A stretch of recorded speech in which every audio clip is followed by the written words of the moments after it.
Hey everyone, it's Lauren from Wildflowers, here to introduce you to the newest paint. These are called butter paints. Butter paints are a completely professional paint made just for nail artists. They are made with cosmetic grade pigments, and what that means and how that sets it apart from other paints that you would get at the craft store is these paints are made with pigments that are approved by the FDA for use in cosmetics. The craft store paints aren't, and actually some of the craft store paints even have to carry the Proposition 65 label on them in certain states because they have pigments known in them that actually cause cancer if they're inhaled or if they're put on the skin. So I'm not trying to scare anybody, but it's true. And so it is important because a lot of us are taking a file and we're filing or buffing off designs, whether with our hand file or an e-file, and the particles that come up, even with the dust capture system that doesn't capture all of them, I don't want to be inhaling them, and I definitely don't want my clients to be inhaling them. So that's really important to have actual products that we use as professionals in the salon that are made for the professional beauty industry and the cosmetic industry. So just to show you, these have an incredible pigment load. The violet actually almost looks black in this bottle. That's how much pigment is in them. It's important to have a lot of pigment in your one-stroke paint because you're going to be blending two colors together, and so you want to create a nice ombre, and so you want to have a load of pigment. The other reason is because you don't want to have to go over and go over and go over several times. So with these paints, you're not going to go over it 10 times. One time and you're good to go. The only reason why you would go over it is to just fix your stroke a little bit if you have to. Another thing is these have an incredibly awesome consistency, hence the name butter. That's exactly why they're called butter paints. It's to differentiate the consistency in these and the art paints. So just to give you an idea of the consistency and of the pigmentation, I'm just going to take a couple of these real quick and get out a couple little blobs. And I'm just going to show you. Just gonna wet my brush a little bit and just kind of pull this so you can see that's a lot of pigment. It's a lot of pigment in there. And then the same thing with the blue. These have a lot of pigment in them. So pigment's a good thing when it comes to one-stroke paints. Another thing is these are a little bit of a larger size than some of the other companies that have out one-stroke paints, so it's important. They're also in a soft squeeze bottle, so the art paint regular ones were in sort of a firmer bottle because they're a very thin viscosity. These come in a softer soft squeeze bottle, and just to kind of show you that, this is a soft squeeze bottle, so you can literally completely squeeze it. If for some reason your paint gets clogged, it's not something that happens normally. It's, you know, maybe you're having a crazy day, you set it on the counter, you leave it there for like 2 hours, you know, it's all gunked up on top with paint, so now you're clogged. Something that you can do rather than just trying to cram something down in there is to actually pop this out. So you can grab it with needle nose pliers or tweezers, pop it out, put it in warm water for a couple minutes, and then you can kind of use a needle or a push pin or whatever you know you have to kind of shove down in there just to clean that out.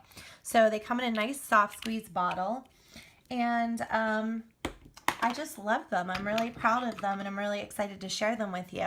One of the other really cool things about these is that you can actually take and you can mix them with the art paints to get a whole plethora of colors.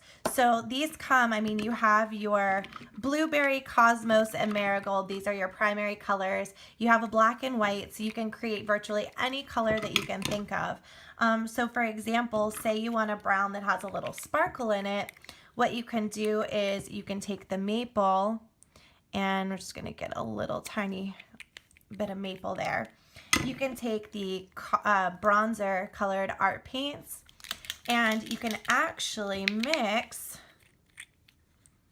these together to get a little shimmer in your paint. I'm just going to kind of use the back of my brush real quick. So now you have a shimmery brown one-stroke paint. pretty cool, huh? So yeah, all of the art paints, say you want, a really pastel baby banana yellow color, you can take a little drop of the pollen art paint into the butter paint. So you're mixing the paints, but you're keeping the thicker viscosity and the thicker consistency, which is what you need for one stroke. So that's pretty much that about the paints. Oh no, I got it dirty. Oh, poo.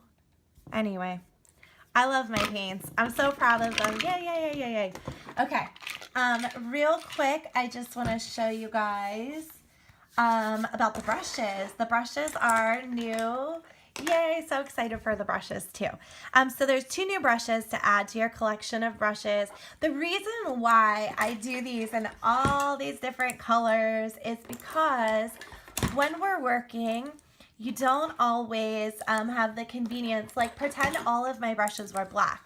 Well then what the heck? How do I know which brush I'm grabbing? And I don't have time to like read names and do stuff like that. I mean, I like to like be like, oh, give me the yellow brush. Oh, give me the magenta brush. Oh, give me the silver brush, because I know what they are. And so that's why I make them in all the different colors. I make the brushes with lids because it's really important because you can chuck it in your purse if you need to come home and do your nails, and you don't wreck your brush. The other reason why they have lids is because when you clean your brush, so if you're gonna, just swish your brush out in a little bit of water to give it just a quick cleaning, I'm not talking about a deep clean.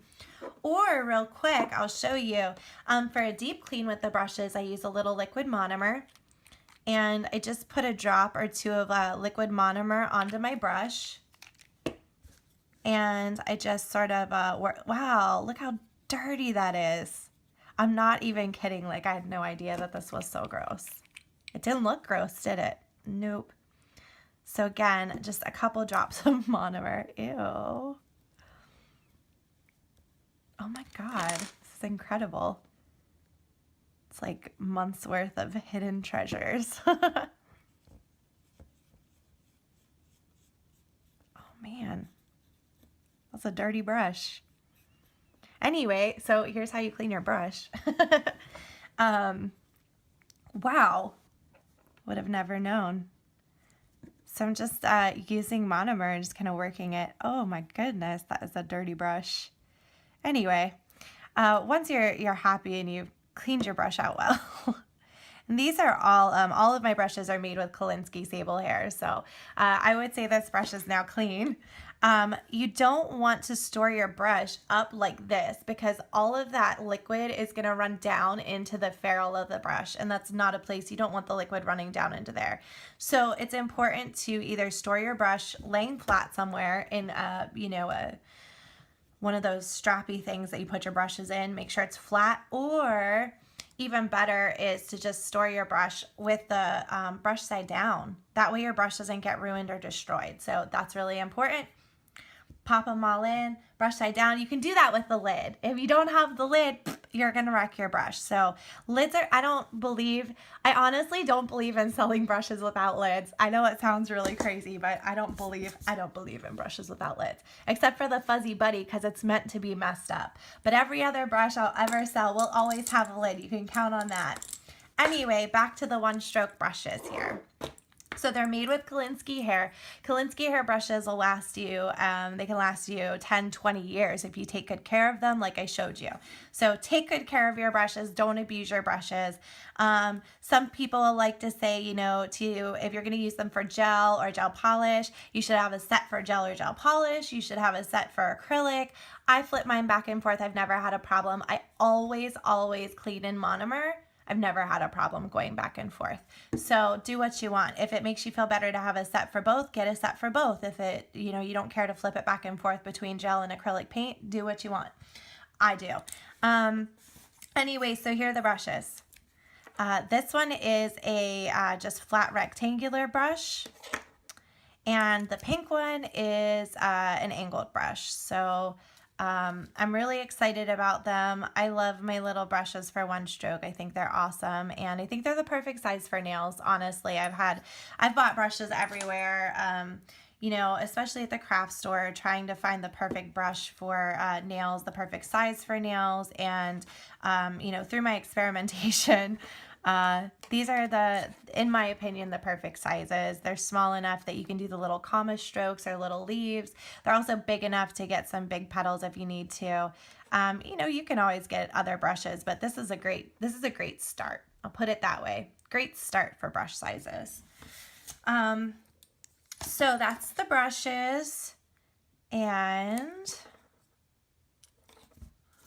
let's see. Okay, one of the most important things. Oh, another thing really quickly about my brushes, they don't come with glue in them from the manufacturer. So literally you can take your brush out of the package when you get it brand new, put it in a little water, and you're ready.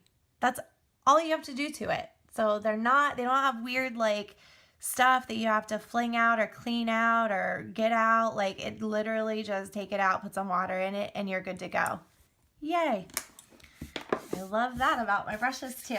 Okay, here's something really important. When you're doing one stroke, you need to work on what's called a wet palette. You don't have to, but I'm going to recommend it. So why do you want to, what the heck, some of you are like, what the heck is a wet palette? I've never even heard of that. A wet palette keeps your paint wet. Okay, so I know you're asking, why the heck do I want to keep my paint wet? Well, it's important to keep your paint wet because if you're practicing for hours and hours and hours, you guys know how fast paint dries. I mean, this paint that I put on this paper, like this blue's dry. It's totally dry already. So, you don't want to put a blob of paint that you paid money for and then have it dry. You want to use it till it's gone if you can. So I'm just going to show you really quickly some ways. There's several ways to make a wet palette, but a wet palette basically consists of something with a lid. So this is actually from Soft Landings. They gave me this to put my little towelette things in, and I love it, but I totally repurposed it as a wet palette. Another thing you can use for a wet palette is a Tupperware container. Another thing you can use for a wet palette is a client box. And this thing I got at Walmart for like $3. It's really big and excessive. This holds for your thumb, by the way, in case you want to have a fancy wet palette that you can swing around. But we don't really need that. So anyway, here's what a wet palette consists of. A wet palette consists of something wet.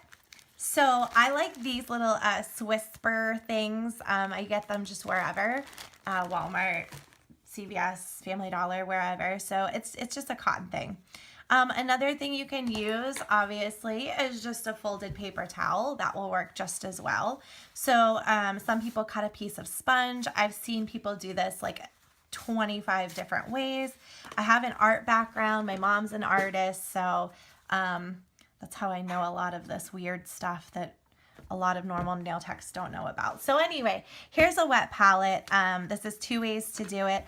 All you do is take some water and you just pour your water onto your palette.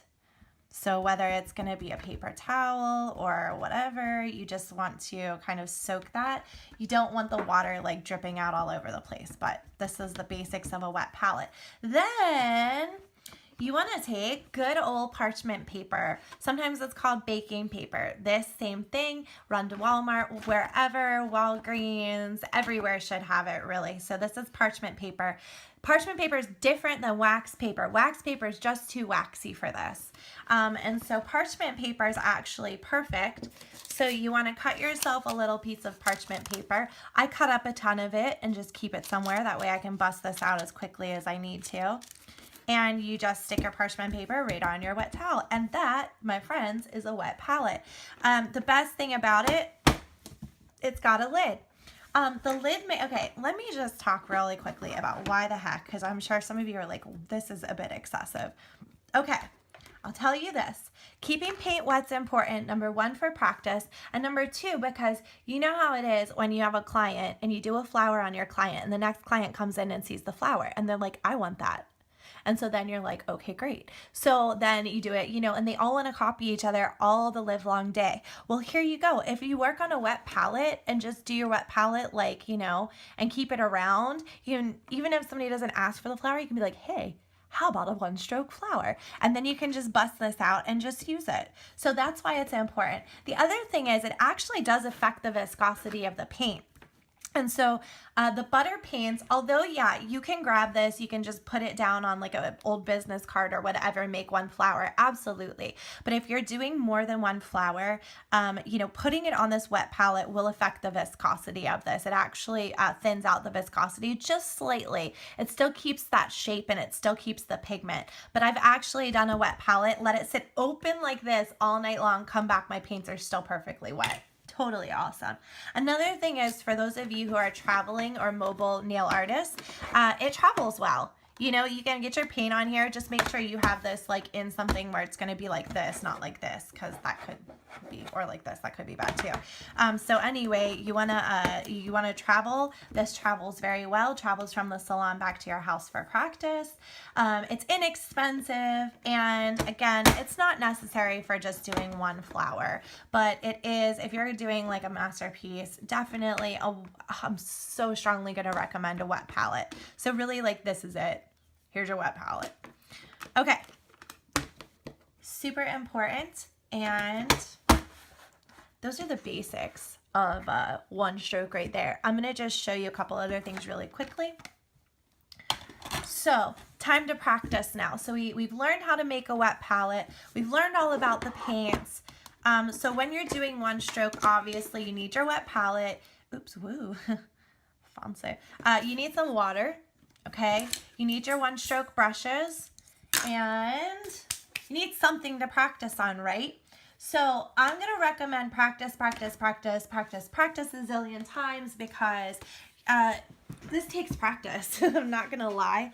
I practiced for probably, I don't know, if I could put the hours together, I'd say probably like maybe 10 hours it took up for, like, and I'm talking like, you know, click the clock, start the timer, every little bit that I've practiced. I've probably practiced for a total of 10 hours before I even attempted to do this on a client.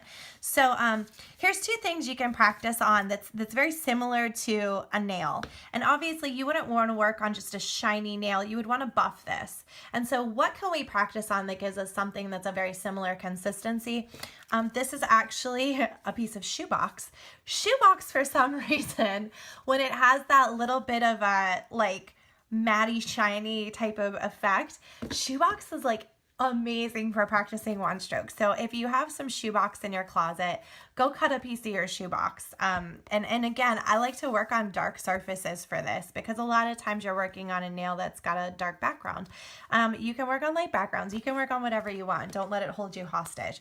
Another thing is, these are actually my bags from my store when I go to trade shows, and it's sort of a, it's not shiny, but it's not matte. And this actually works so perfect for practice. So what I'm going to do is I'm just going to show you some very basic strokes just to give you an idea of how to load your brush, how to prepare everything. Another thing that I do like to use is a glove. And let me just kind of bust a little misconception in our industry. Just because a paint or a product is made with cosmetic grade pigments doesn't mean that you might not be allergic to a cosmetic grade pigment. You can have an allergy to a cosmetic grade pigment, people, okay? So that means that, I know sometimes you see pictures from one stroke classes and they blend their paint on their hand all the way up to their elbow. You know, if that's what you like to do, that's great. But again, you can have an allergic reaction to a pigment that's approved by the FDA for cosmetics. So I do not endorse working on the skin. Is it fun? Yes, it's fun to walk around with strokes all the way up to your elbow and then explain to everybody what it is, and it's fun to take pictures of it. I totally agree with you there. But in the salon, in a professional environment or atmosphere, I'm all about the glove. It's easy to clean up. I don't have to scrub it off my skin. And actually, I don't even use a darn glove when I do one stroke at all. I blend right on my palette because I try to be neat and tidy when I work. If you're sloppy, you might want to get the glove, okay? So I'm going to put a glove on just for you guys to show you really quickly, just some really basic stuff. I teach this class all across the United States in Nail Art Boot Camp. I also teach one stroke specific classes at trade shows. So if you're going to a trade show, I like the small ones. I like the Texas one. I like the one in the Smokies. I like the Willamette. I always try to say that right. Willamette, whatever, up in Salem, Oregon. I like the Northwest Nail Retreat. I like all the little shows. So anyway, you can catch me at a little show. I might be at a big show, but the little shows are where it's at, just saying. Anyway, so, okay, here we go. I'm going to start with my little blob of paint, and I'm going to use blueberry and white. And there we go. That's all we need. So those are on the wet palette. They'll stay wet pretty much forever. And so here's my brush, right? It's rectangular shape. And what I'm going to do is you never want to work with your brush dry. You always want to wet it a little bit. So we're going to wet it. You don't want it sopping wet. You just want it moist because you don't want it dry. If you put it dry, it just sucks the paint up and then it's bad. So anyway, I'm going to show you really fast how to blend your paint.